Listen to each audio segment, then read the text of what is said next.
Hey, Sarah, the Metal Theologian. Yeah, guys, it's kind of been a while. I got my ankle cut on a couple weeks ago. Like, I don't know if y'all remember, like, if you've been watching a while, I've had, like, surgery on the same ankle a couple times, so. It's just some skin shit. It's not like cancer or anything like that, but it's annoying, and it's kind of hard to squat down to my normal spot. So it's totally cramped my style as far as, like, making videos. I have to, like, set shit up differently. So I'm giving this a shot, and, since I'm not really sitting in a normal way, too, I kind of, I like to talk about how I collect, because I think the way that I've developed isn't the same as other people's. And, I can sit here and talk about, like, who was in what band and what went to what and that kind of shit. But at a certain point, you sort of know enough about that sort of thing, and it's more sort of interesting to think about, what's special, like, down in a record. And that kind of leads to, maybe not directly, but I think it's really kind of tied to the overall aesthetic of the record, to the point where, you can get into that without even necessarily having all the music, or without even having heard the music, I should say. All this way of saying I love blind buying, so that's gonna be the topic, is like kind of a big blind buy. Now, before I forget, I finally put this thing up for sale, because I've been kind of telling people that I still have copies. This is the record, this is the Madhouse record that I put out on Beer and Jesus Records. It's funny, it's a 20-year-old record now. But it was like 2002, 2003, and it's a demo from 1988 by this band Madhouse. That was like a local band, and they were fucking fantastic, and never got their due. They never got any due. And, admittedly they were kind of small time. They were like local and shit, but they were a lot of fun. They were kind of like our band, locally. And so I liked the demo enough. I played it for enough people that I put it out on record with, band permission and all that. All that's a story too.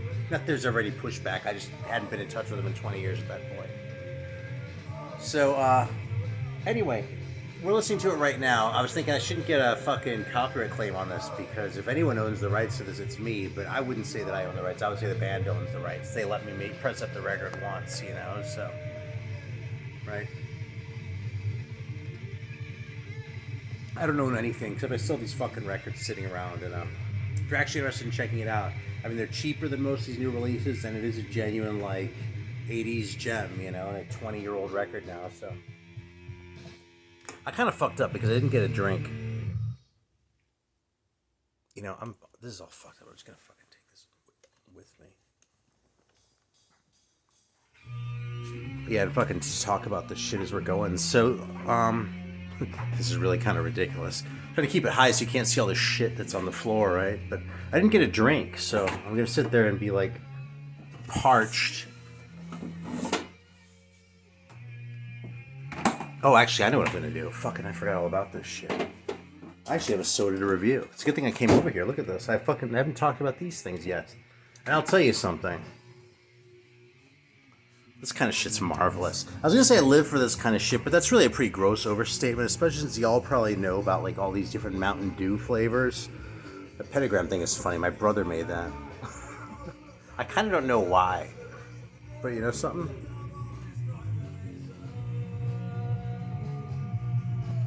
I think it's awesome. Anyway, yeah, I can't believe I forgot to talk about this shit, man. Fucking strawberries and cream, Dr. Pepper. I mean, Jesus Christ. How could I not want this? I'd actually kind of cheated because I tried one of these already before. I actually drank a whole 12 of the diet ones.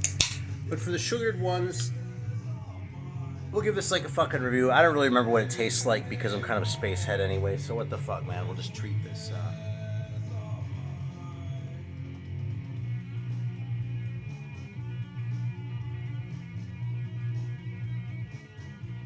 Charsoul is classic, isn't it? Yeah, man. It's got some strawberry soda taste in there. It's got some creamy taste in there, and of course, underneath it, you got the bedrock of your Dr. Pepper, man. It's pretty delicious, man. If you like a really sweet, if you don't like really sweet sodas, you're probably not gonna like this, because it is a little sweeter than a regular Dr. Pepper, I think. But it's fucking awesome.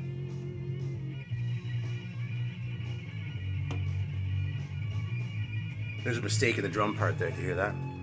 You can rewind it if you want, but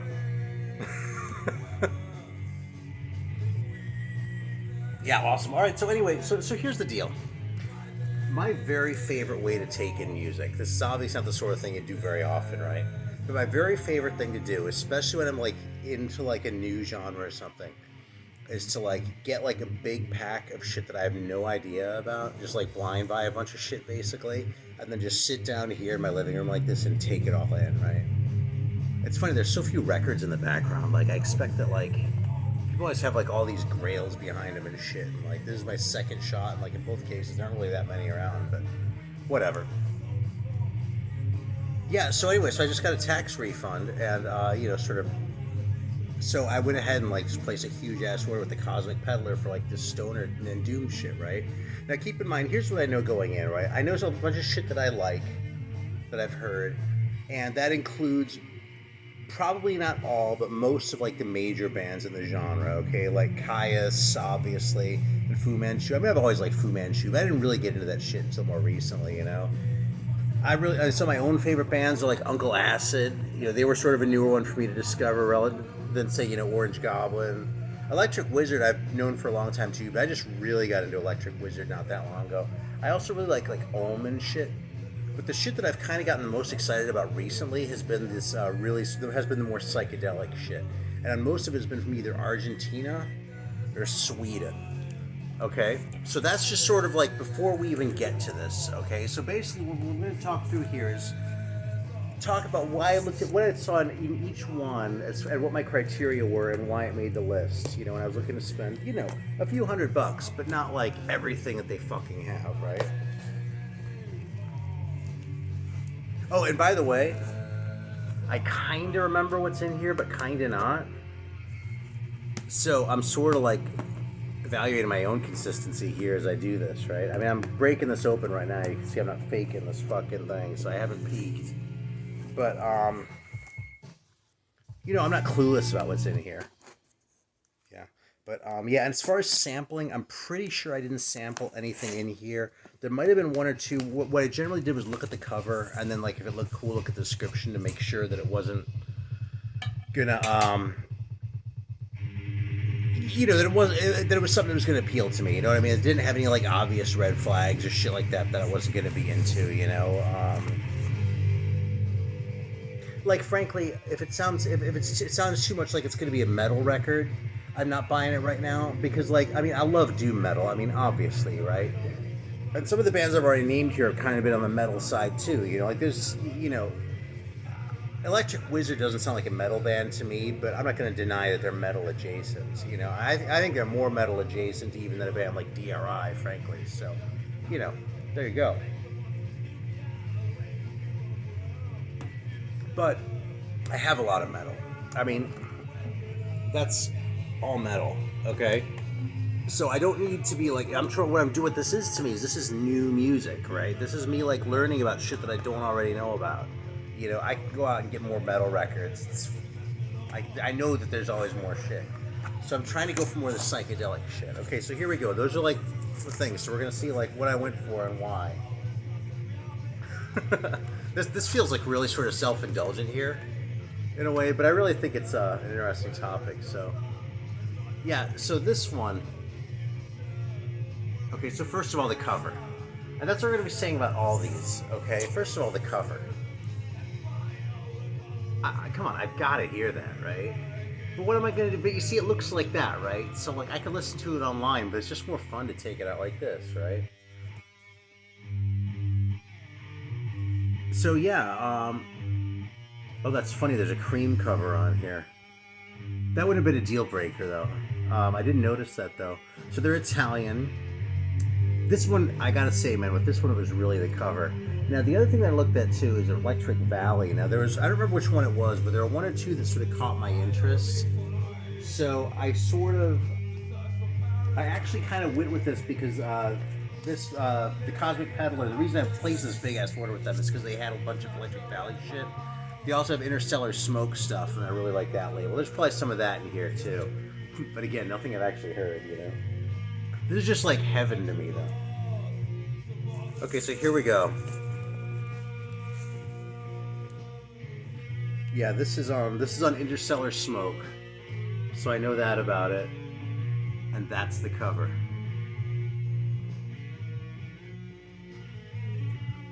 Beyond the Sun. So Agrabati. I don't know. Sounds Italian. Art and layout by ZZ Corpse. Recorded at David Sound Studio. Yeah, I really don't know anything about these guys. Okay, so I didn't even really look at the song titles, but I mean, because this is just so fucking awesome. I just need to hear what that sounds like, you know? But then the titles are like Beyond the Sun and Quaalude Runner and High Flyer. Yeah, fucking, I'm totally in, man. Now I'm going to talk about these in upcoming videos. What I kind of wanted to do is sit down and like sort of play them as I'm going, but I mean, if I did that, I'd wait forever. I'm not going to wait before opening this box up, right? So that kind of defeat the purpose of the whole thing. So cheap was another bonus. This one was like 20 bucks.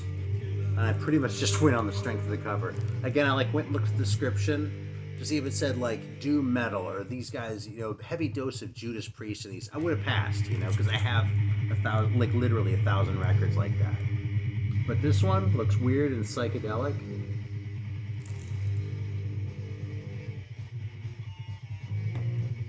I'm not completely sure what that's supposed to be on the cover. Yeah, I really don't remember fucking anything about this one. I just remember that I like the cover. So let's check this shit out. So yeah, I roll the dice sometimes, man. You wanna know how the metal theologian collects? I fucking roll the dice. That's what I do. And sometimes it really pays off, you know? I kind of hate these resealable sleeves. I'm gonna take that off anyway and put it in a regular one, but... Yeah, the back, that's the Dirty Earth, there you go. Actually, it looks like the Dirty Earth is the band name. Because the email address is,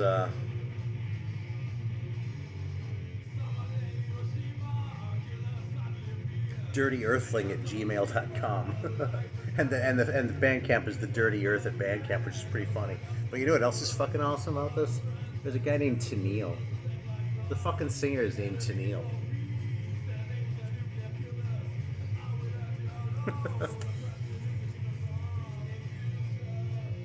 Like the Captain and, if you're too young. There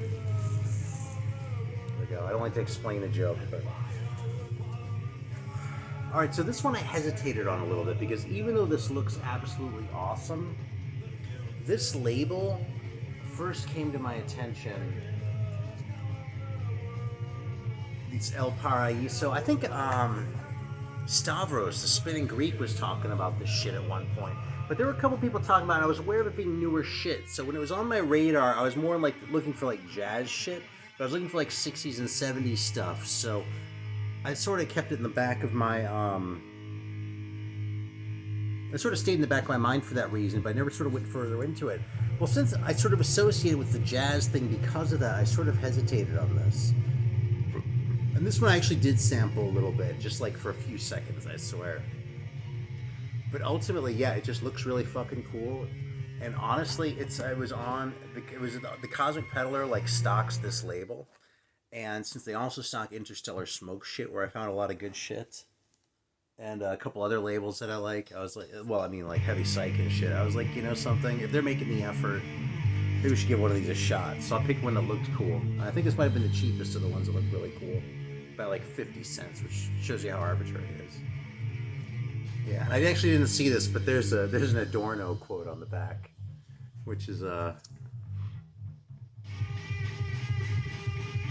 fuck it, I'll just read it. Enlightenment, understood in the widest sense as the advance of thought, is always aimed at liberating human beings from fear and installing them as masters. Yet the wholly enlightened earth is radiant with triumphant calamity. Enlightenment's program was the disenchantment of the world. It wanted to dispel myths, to overthrow fantasy with knowledge. The price human beings have paid for their increase in power is estrangement from that over which their powers exert. I think that's a really interesting thing. Like the fact that like Protestant fundamentalism is so inexorably, that's not the right word, is just so wholly a product of the Enlightenment is really interesting, you know what I mean? Like, if the Enlightenment hadn't happened, with the sort of reassessment of what constitutes truth and falsehood, and the whole idea of, like, empirical analysis, if that hadn't sort of developed, you know, through the likes of, like, Locke and people like that, then I don't think it ever would have occurred to people to adopt a position of biblical literalism or fundamentalism. because the idea of something being fundamental is tied to that absolute vision of truth and falsehood, which I think was really introduced into Western thought in the Enlightenment more than any other time. So, anyway, that's what happens. That's how much I like a Theodore Adorno quote on the back of my fucking record. It's like off on a big ass tangent, right?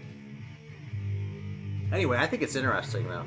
I don't know if anyone likes it when I fucking talk about that kind of shit. I've sort of been doing more about it lately, but I think the way we think is a really interesting thing. In fact, that's why I think record reviews are interesting, in a way. Is it's one way of expressing how we think, right? Because, like, when I listen to a record like fucking this, I mean, self-explanatory, right? This is actually an upgrade, because I have this on tape, but I wanted to upgrade it to vinyl. But they're from Argentina. This is pretty metal-ish. I actually deliberately made sure I wasn't completely passing on the more metal-y ones, so I'd know there'd be a few safe ones, so I can sort of alternate as I'm going through my big session here between the safer ones and the ones where I have less by way of preset expectations, you know what I'm saying? God damn, dude, this looks so fucking good. But yeah, I mean, fundamentally, there's a fundamental dissimilarity between my experience of music and yours. You know what I mean? In that I am perceiving it and you are perceiving it, and we're not the same person with the same apparatus. You know what I mean? This is, you know, kind of solipsism 101, I suppose, right? But on the other hand,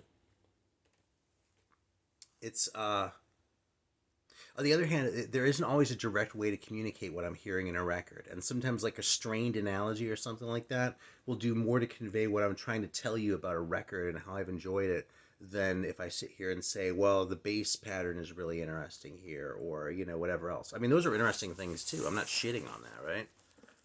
Fuck. I really want to flip the record because I have a few more of these to go, so I'm just going to do that real quick.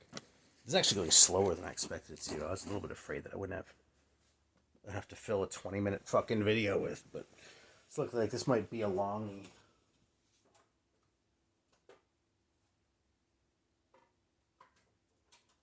This fucking Madhouse record is so good, dude. I still love it, and I know every note on this fucking thing. I'm telling you. Like, I'm always aware of overhyping something where, you know, especially when I'm obviously so invested in it, because I don't want to, like, you know, I sort of have a reputation to uphold here, you know. But this record is fucking great. You hear that intro? They stole it from Helpless, which I know for a fact they'd only heard Metallica's version of when they stole it. I know because I was like the first person, like, in our sort of group at the school who actually, like, you know, spent 25 marks on a record instead of just 20 and got a diamond hit record. It was Behold the Beginning. Alright, so this one, the cover was cool. And it's on Heavy Psych, so I figure it's pretty safe, because I don't think I've ever heard a fucking Heavy Psych release that I just thought was crap. You know, I like some more than others. But there are some on Heavy Psych that are just so fucking good. Like that fucking Mononaut record I kind of fell in love with. I think that's what the band is called. I'm not even positive. I don't want to jump up and get it now. I really like Duel, obviously, but like that one's fucking great. I have one over there called Sonic Flower. It's some Japanese group. It's fucking heavy and rockin' and just awesome. So yeah, man. Also, you want to know something? I really like that font. Like, the covers are a little bit sort of... I tend to like more vivid colors. This is a little bit... I mean, it's super arty is what this really is, you know? Just to such a degree that I'd almost go, ooh, if they're a little too, like, art housey, then maybe they're, you know... But I just can't resist that fucking font, man. There are, like, 2 or 3 of those 70s fonts that I see it on a record, I'm pretty much going to buy it. I used to know what those things were called, too. I used to use them when I was at the paper, when I was in college. Yeah, man, this one was pretty much the cover.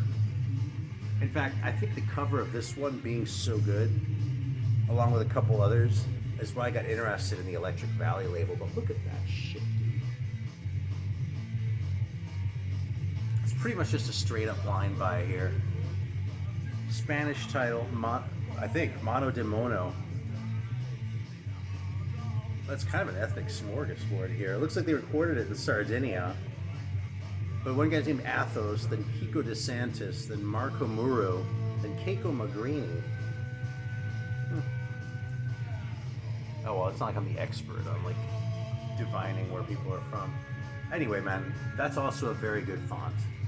Like, this isn't an automatic buy font, but it's a definitely catch my attention font. kind of a sucker for that shit. But yeah, man. Some of these I can point to specific things. Some of this, dude, it fucking looks awesome. And you know something? This is kind of another one, man. Because this one kind of reminds me of like a cluster record. You know what I mean? It's not even as, I mean, like, maybe, not, it's not even as stark as, like, Cluster 2 either. It's, like, Cluster 1 or maybe Zuckerzeit, you know what I mean? Sort of that era. It has that sort of a feel. It probably reminds me more of the Cluster and Eno record than that, you know? But, yeah, Stonehouse on Fire is kind of... It's a little bit of a hokey name for a band, I think. It kind of has a lot of words, you know what I mean? I kind of shy away from bands where there are too many words in the band name. Listen to this keyboard sound here.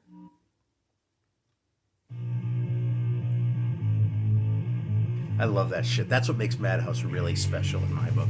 I think the songs are great. I think the band was awesome. The guitar solos are memorable and shit. But that fucking Casio keyboard plugged into a distortion pedal, it sounds like God, dude. I fucking love it. It's never gotten old after fucking a lot of years.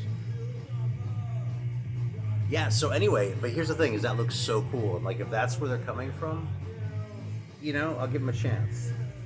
For sure. Because it's definitely not, you know, I also tend to not like bands with really obviously kind of jokey names. Like, Taxi Caveman.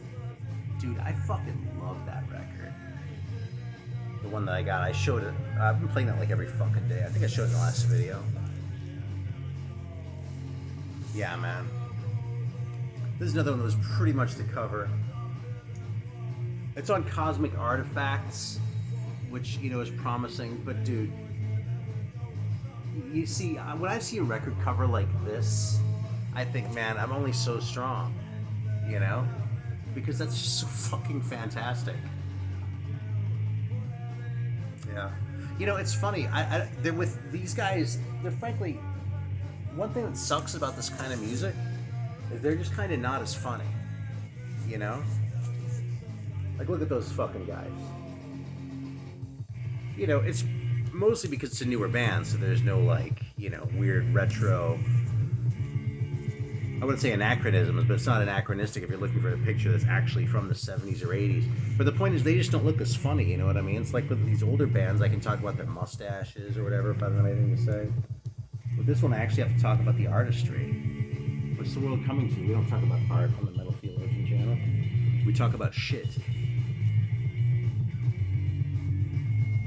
Yeah, you know something? The first song is called Broken Tweaker. I'm kind of glad I didn't notice that. Like that double entendre was just a little bit too. But you know something?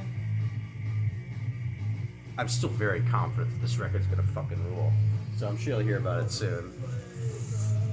Is that it? There's fucking two more in here. Like I said, there's a big fucking stash here. Alright, so dude, the cover. And it's on Cosmic Artifacts. Again, I'm good looking for that cosmic thing right now. So spaceships, I'm favorably disposed towards right now, you know? Also, brains. You know what I mean? If you're looking for fucking, like, the kind of stoner music that's more like psychedelic shit, like the Brains, but they're still, like, hypnotized by the fucking lightning, that's, like, what I want the music to be doing, you know? So, if this cover is, like, honest advertising, we're good. I mean, that's really true for all of these, man. That's just as true for this fucker. I mean, I just gave you an idea of what I expect it to sound like. It might be completely different, but I don't expect it's gonna suck, you know? And with this one, Spaceship, man. It's fucking Spaceship with the weird, like, art design around it. I just eat this fucking shit up, man. Plain Truth in a Homespun Dress. That sounds like a Budgie title, doesn't it? Like a Budgie song title. You know, it's funny because I make this sound like a total game, I'm sure, and it kind of is a game. I mean, I definitely enjoy doing this, and I kind of see it as, like, to a certain degree, a challenge. Like, you know, how far can I go astray? Like, how accurately can I, like, figure out, like, how accurately, like, can I divine how cool a record is going to be just by these non-musical cues, you know? But on the other hand, I'm totally fucking serious because I really love this shit, man. And, like, when a cover looks like that... And, like, I don't think this Orion is that great a name, but, like, the size of the band name, that is good. Yeah, that's a good sign. Ode to Oblivion. I might have tweaked that a little bit myself, but that is definitely the kind of thing I'm looking for, you know? As is all this fucking weird, like, space shit with the highway, no less. And it's on heavy psych, so how bad could it possibly be, right? Awesome. Yeah, I'm totally excited, man. So I'm gonna start. That's what I'm doing now. Is I'm gonna have my little listening session. You can tell I've been looking forward to this shit, probably. But awesome. Well, I hope this was a fun video. I'm not really in top form right now, but I wanted to at least say hello. Oh, and I'm gonna be on Heavy Metallurgy this coming Friday too, talking about new wave of British heavy metal. So if you've listened to me talk about British heavy metal for like an hour and a half already over the last 2 months, and you feel like that hasn't been enough, you want to hear more? All right, man. Thanks for watching. I appreciate it. I really do.